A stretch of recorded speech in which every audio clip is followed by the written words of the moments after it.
আসসালামু আলাইকুম। জিরো থেকে হিরো হওয়া এক নায়ক হাসান নওয়াজ। এই হাসান নওয়াজের নাম কে শুনছিল বা কে বলছিল আগে? কোথাও কি শুনছিলেন যে হাসান নওয়াজ নামে একটা বিস্ফোরক ব্যাটার আসতেছে বা বিস্ফোরক ব্যাটার আছে পাকিস্তানে?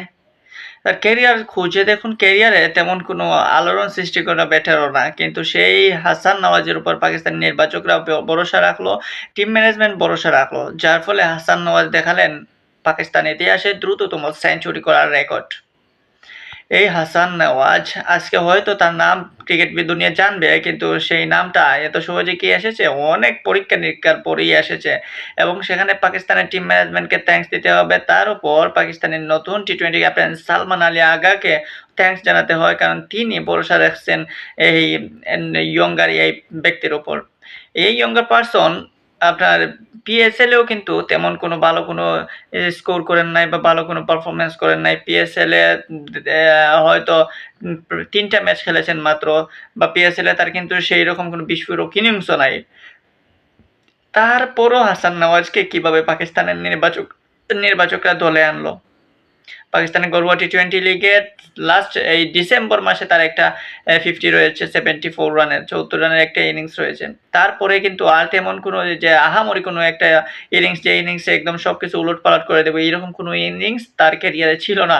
কিন্তু সেই না থাকা সত্ত্বেও তার উপর ভরসা রাখা এবং ফার্স্ট নিউজিল্যান্ডের সাথে অভিষেক ম্যাচে দেখবেন যে আজকে ৩ নম্বর টি-20 খেলা ফেলেছে নিউজিল্যান্ড এবং পাকিস্তান, কিন্তু ফার্স্ট ম্যাচেও তার অভিষেক হলো এই সিরিজের। সেই সিরিজের ফার্স্ট ম্যাচে তিনি মারলেন 0। তার উপর সেকেন্ড ম্যাচ আসলো। সেকেন্ড ম্যাচেও হয়তো টিম ম্যানেজমেন্ট বা কোচিং যারা রয়েছে কোচিং প্যানেলে তারা হয়তো ক্যাপ্টেনও চেয়েছিলেন হয়তো হাসান নওয়াজ ভালো কিছু করবে, কিন্তু না। সেকেন্ড ম্যাচেও তিনি মারলেন 0। পরপর ২ টা ডাক।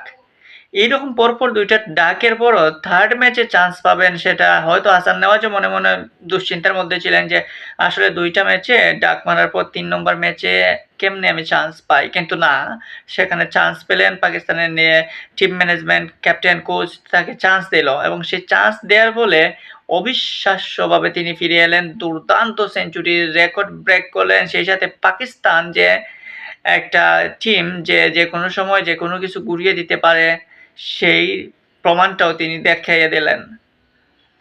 ২০৫ রান, যেখানে নিউজিল্যান্ডের ব্যাটাররা ২০৫ রান নেয়ার পর হয়তো নিউজিল্যান্ড ভেবেছিল যে আজকেই আমরা সিরিজ নিশ্চিত করে ফেলতেছি, এবং সেখানে যেহেতু আমরা ফার্স্ট ২ টা টি-20 তে পাকিস্তানকে পাত্তাই দেই নাই। একটা ম্যাচে আমরা ১০০ এর ভিতরে অল আউট করেছি, একটা ম্যাচে আবার ১১০ প্লাস এরকম সামথিং রান করেছি। সো এই ম্যাচে ২০৫ রান করার পর তো ইজিলি নিউজিল্যান্ড জিতে যাবে, সেটাই হয়তো সবাই ভেবেছে, কিন্তু না। সেখানে চমক হয়ে আসলেন এই হাসান নওয়াজ। দুর্দান্ত এক ক্যামিও খেললেন। বাবর আজমের রেকর্ড ব্রেক করলেন। দ্রুততম সেঞ্চুরির রেকর্ড টি-20 পাকিস্তানের হয়ে বাবর আজম ছিলেন এতদিন। এখন সেই বাবর আজমের রেকর্ড ব্রেক করে ৪৫ বলে সেঞ্চুরি তুলে ফেললেন এই হাসান নওয়াজ। উদীয়মান এই তরুণ কিন্তু খারাপ বোলারদের বিপক্ষে রান করে নাই। সেখানে নিউজিল্যান্ডের জেমিসন, ডাফে, ব্রেসওয়েল, ইস্যুদি এইরকম টপ ক্লাস বোলাররা ছিল। নিউজিল্যান্ডের নিয়মিত ক্যাপ্টেন সেঞ্চুরি নাই, তাকে রেস্ট দেওয়া হয়েছে। সেই জায়গায় ব্রেসওয়েল ক্যাপ্টেন্সির দায়িত্ব পালন করছেন। ব্রেসওয়েলের আন্ডারে খেলতেছে এই নিউজিল্যান্ড টিম। তারপরও নিউজিল্যান্ড অনেক শক্তিশালী। ড্রেল মিচেল, জিমি শাম, ফিন অ্যালান এইরকম বড় বড় তারকা কিন্তু রয়েছে টি-20 টিমে। সো তারা সেই দাপটও দেখিয়েছিল প্রথম ২ টি-20 কিন্তু থার্ড ম্যাচে এসে সব উলটপালট করে দিল। সাথে সালমান আলী আগার ৫১ রান, দুর্দান্ত ৫১ রান, ২০৫ রান সেখানে পাকিস্তান নিয়ে নিল ১৬ ওভারে। ১৬ ওভারে ২০৫ রান নিয়ে নিল ১ উইকেট হারিয়ে।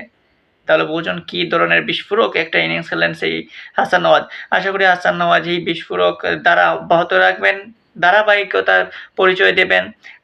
যেভাবে পাকিস্তান এই মুহূর্তে একটা ইয়ঙ্গার নতুন একটা টিম নিয়ে মাঠে নেমেছে, সেই নতুন টিমের ভরসার প্রতীক হয়ে দাঁড়াবেন, সেটাই আশা করবে পাকিস্তানের ফ্যান বলবারা।